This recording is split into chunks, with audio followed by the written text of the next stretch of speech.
오늘 우리에게 주시는 하나님의 말씀 보도록 하겠습니다. 신약 성경 마가복음 10장 46절로 52절까지의 말씀, 제가 가진 신약 성경 73면에 있습니다.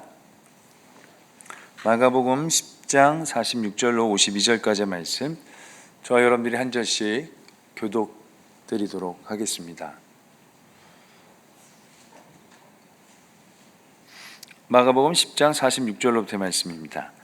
그들이 여리고에 이르렀더니 예수께서 제자들과 허다한 무리와 함께 여리고에서 나가실 때에 디메오의 아들인 맹인 거지 바디메오가 길가에 앉았다가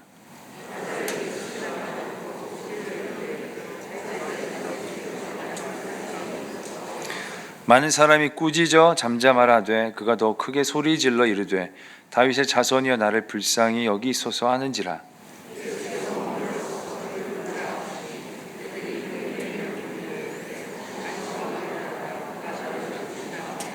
맹인이 겉옷을 내버리고 뛰어 일어나 예수께 나오거늘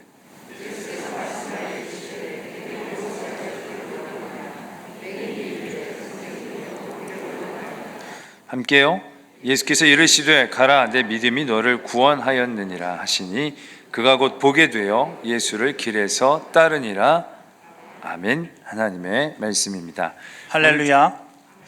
오늘 이 주일 저녁에 성전과 또한 온라인에서 함께 하시는 여러분 모두에게 하나님의 은혜가 충만하시기를 바랍니다.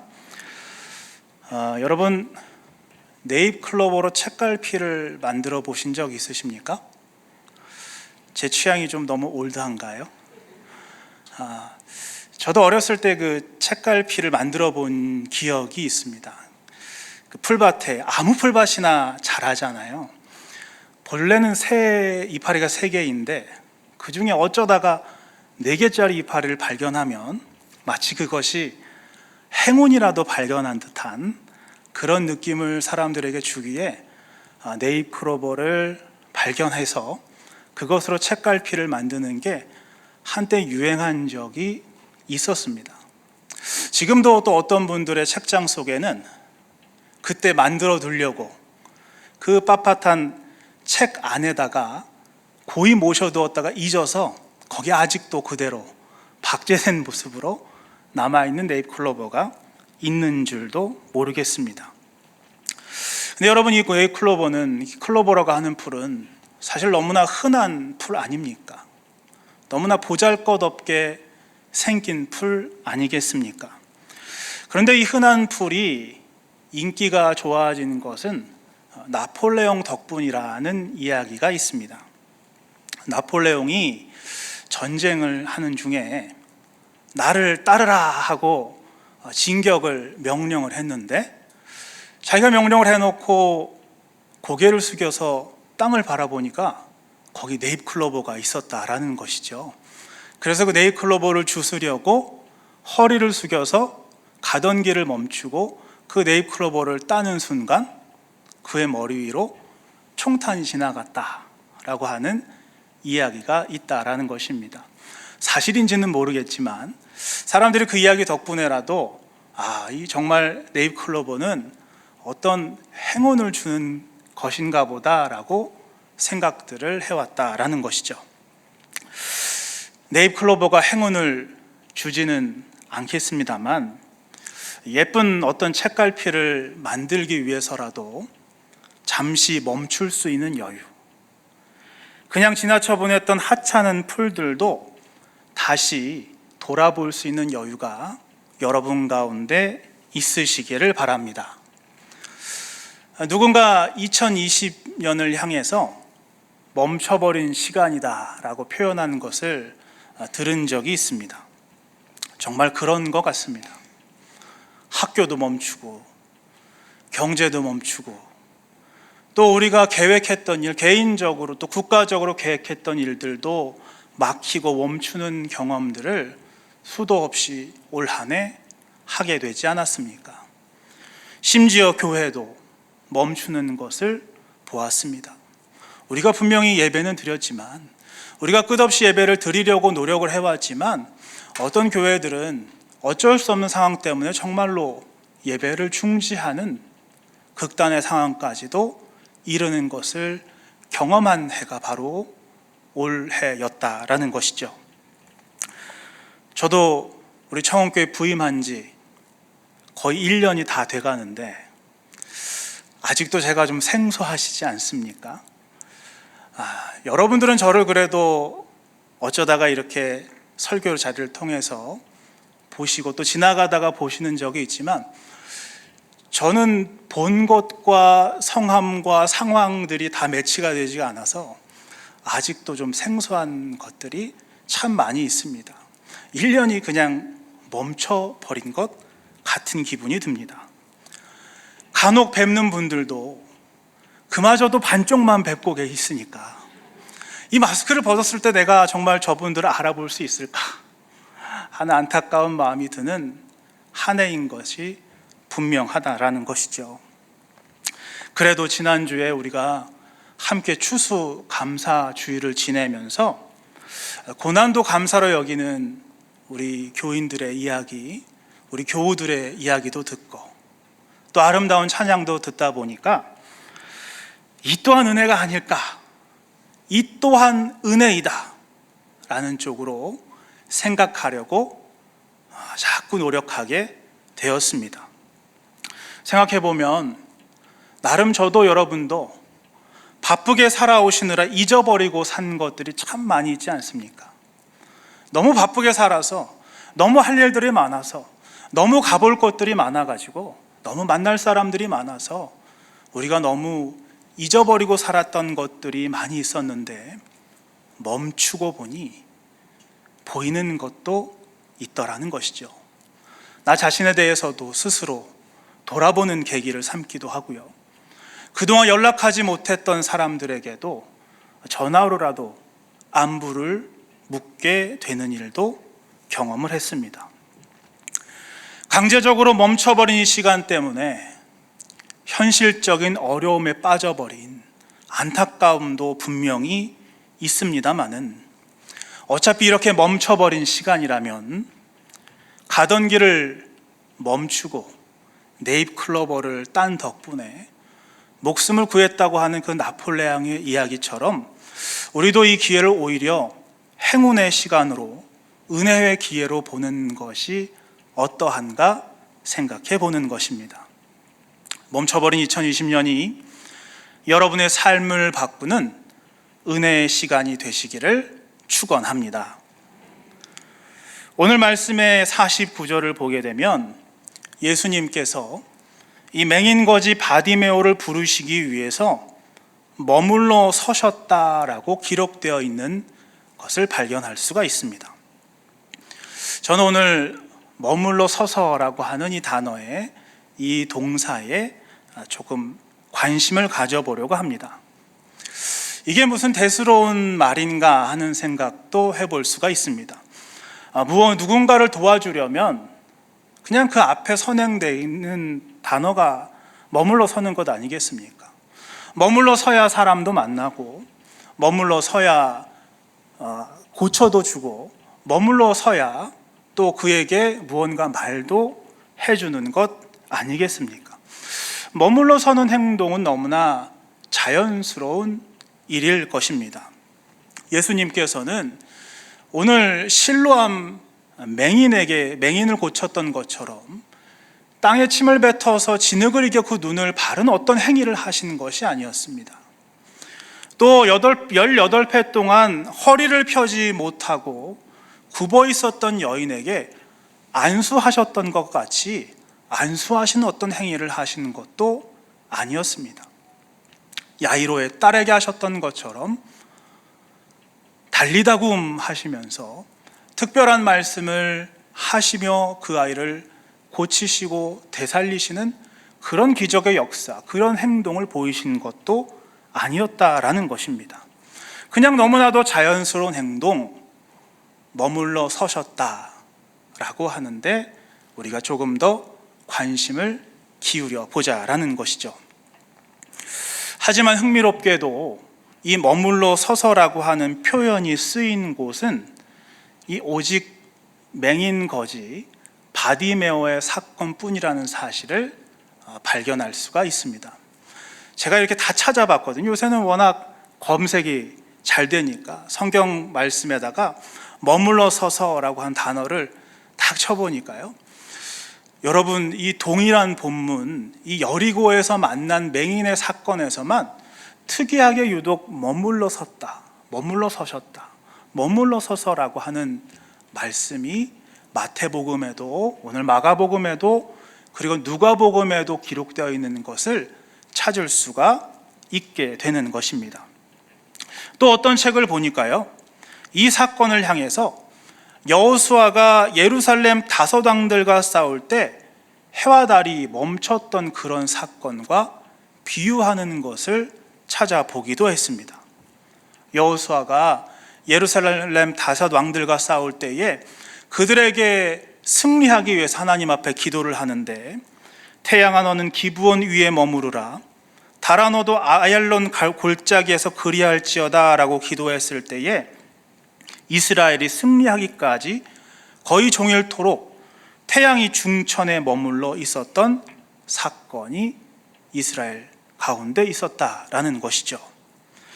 자연의 섭리를 거스르는 이 태양이 멈춘 사건과 예수님이 오늘 여리고의 맹인 앞에 머물러 서신 사건을 동일하다고 표현했던 이유는 무엇일까 하는 궁금증이 들게 됩니다. 과연 이 머물러 섬은 무슨 의미일까요? 예수님께서 여리고의 맹인 앞에 머물러 서신 것은 우리에게 어떤 의미를 주겠습니까? 머물러 서신 그때를 오늘 말씀은 이렇게 묘사를 하고 있습니다. 46절 말씀에 보면, 그들이 여리고에 이르렀더니 예수께서 제자들과 허다한 무리와 함께 여리고에서 나가실 때라고 묘사가 되어 있습니다. 예수님께서 여리고를 지나가시는 것은 단순한 방문이 아니었습니다. 예수님께서는 공생애를 지내시는 그 마지막 사역의 여정으로서 여리고를 지나 이제 예루살렘을 향해서 가시던 중에 있었던 것입니다.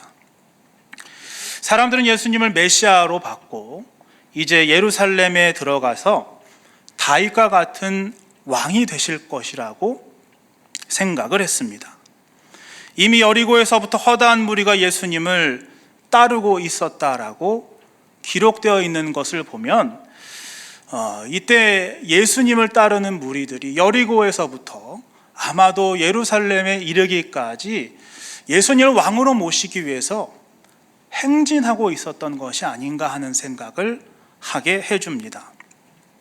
또한 오늘 성경 말씀의 앞뒤를 살펴보면 이 장면이 주는 당시의 어떤 고조된 분위기를 잘 이해할 수 있게 해줍니다.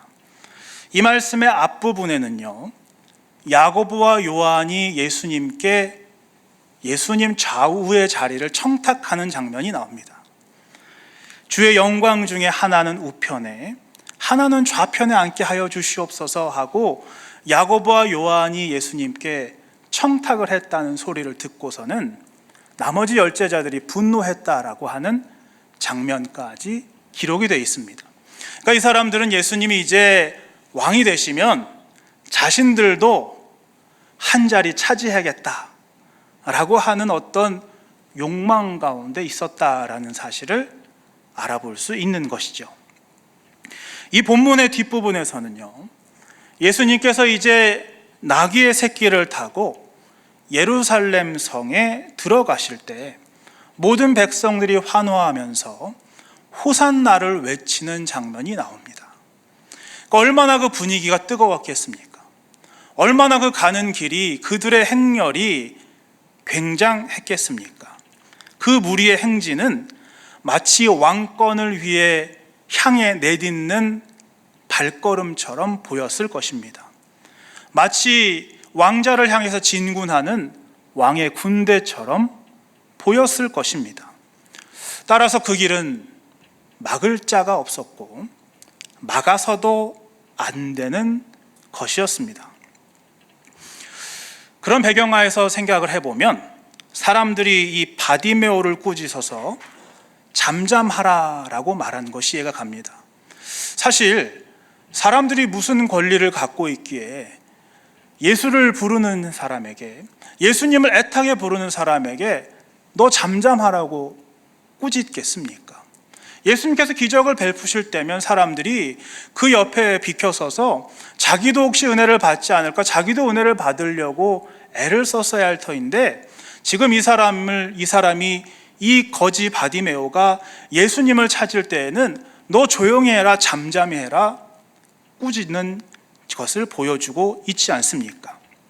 그것은 어떤 그 승리를 쟁취하는 고조된 분위기에 취해서 감히 이 여리고의 맹인 거지 하나가 왕의 행차를 멈춰서는 안 된다라고 하는 어떤 그들의 생각을 엿볼 수 있는 것입니다.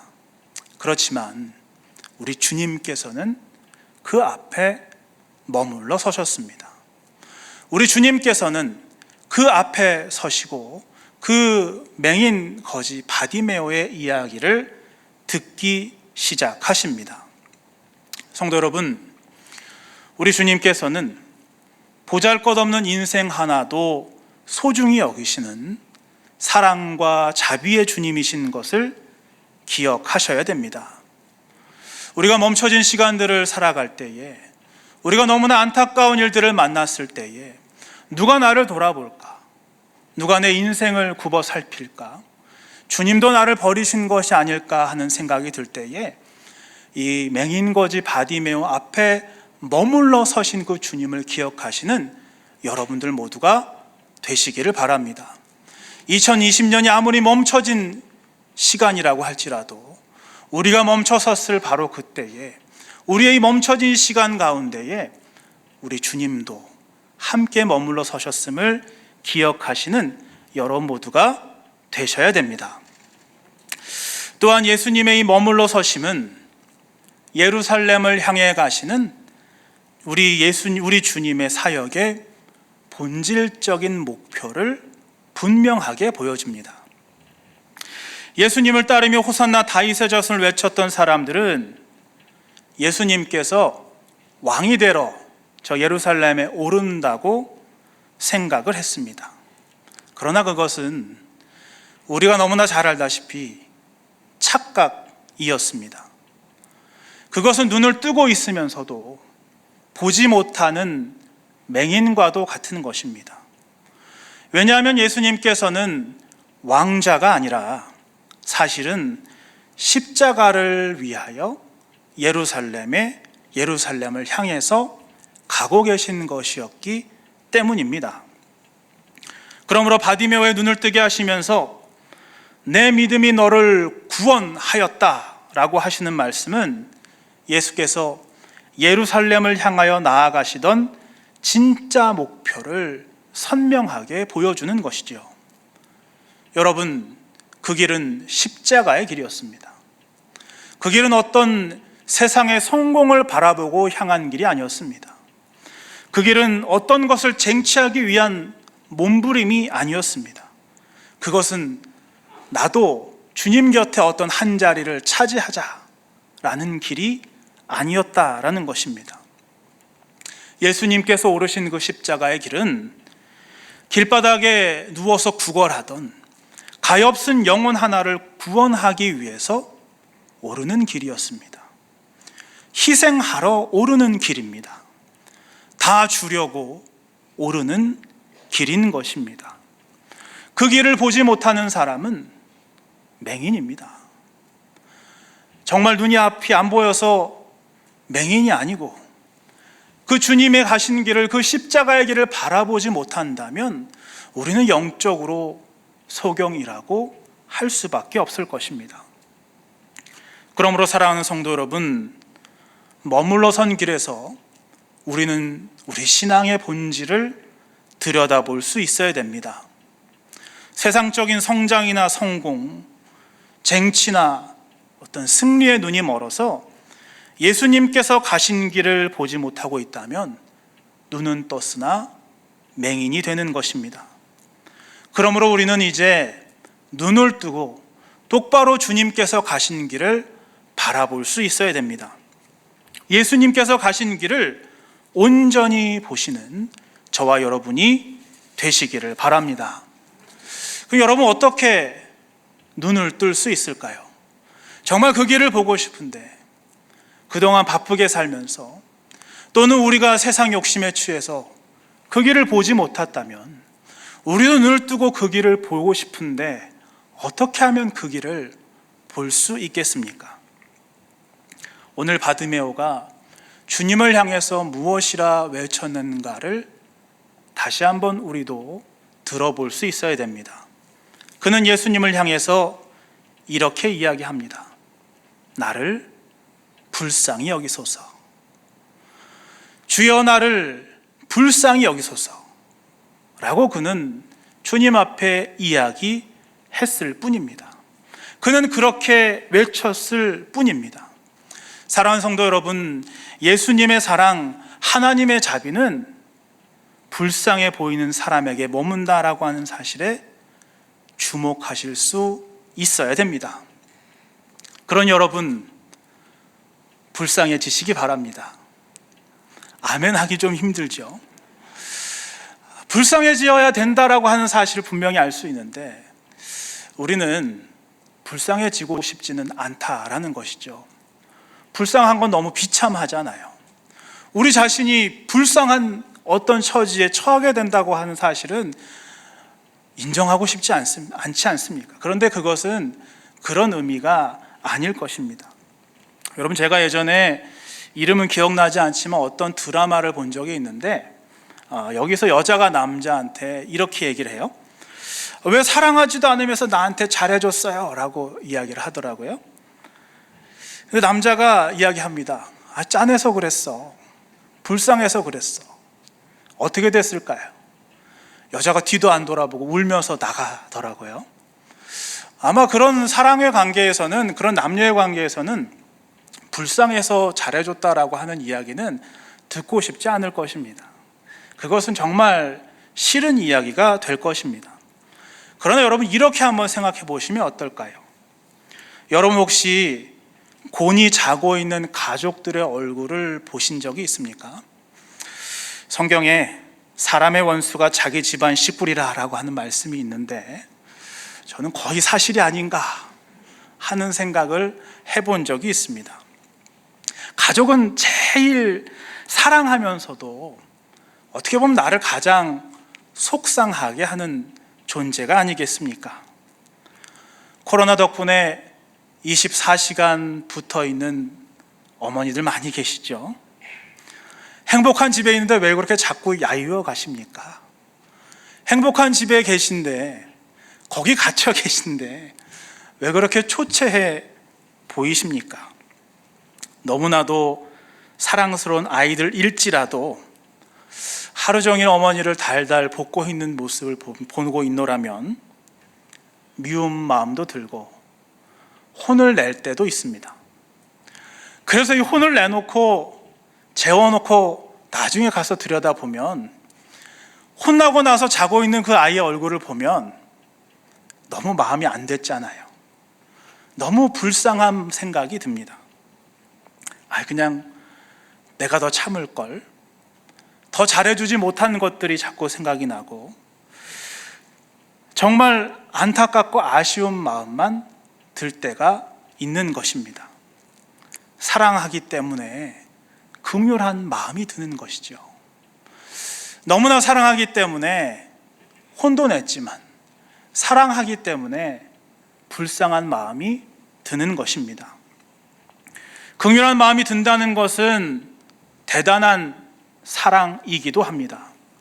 하나님의 자녀가 된 우리의 모습이 바로 그렇지 않습니까? 우리도 욕심 부릴 때가 있죠. 고집 부릴 때가 있죠. 하나님 앞에 떼쓰고 나쁘게 굴 때가 분명히 있었을 것입니다. 그래서 심지어 다른 사람에게 피해를 입힌 적도 있을 것입니다. 하나님 아버지의 눈에 볼 때 그 아이가 얼마나, 그 우리가 얼마나 철없고 속상하고 혼내야 될 애처럼 보이셨겠습니까? 그러나 그러한 때에도, 그러한 부끄러운 모습 가운데에도 하나님 아버지 눈에 불쌍해 보이기 시작하면 은혜를 받는 것입니다. 그러므로 긍휼히 여김을 받는 것은 사랑이고 능력이라는 사실을 깨달을 수 있는 것이죠. 그래서 긍휼히 여김을 받는 것은 팔복 가운데 하나라고 하나님 예수님께서 말씀하시기도 하셨습니다. 그러므로 성도 여러분, 나를 불쌍히 여기소서 이 한마디가 예수님을 머물러 서시게 만든다라는 사실을 기억하셔야 됩니다. 바디메오의 이 한마디 외침이 바로 여러분들의 믿음이 되고 여러분들의 기도가 되기를 바라는 것입니다. 우리가 어떻게 구원받았습니까? 우리는 왜 구원받은 백성이 됐습니까?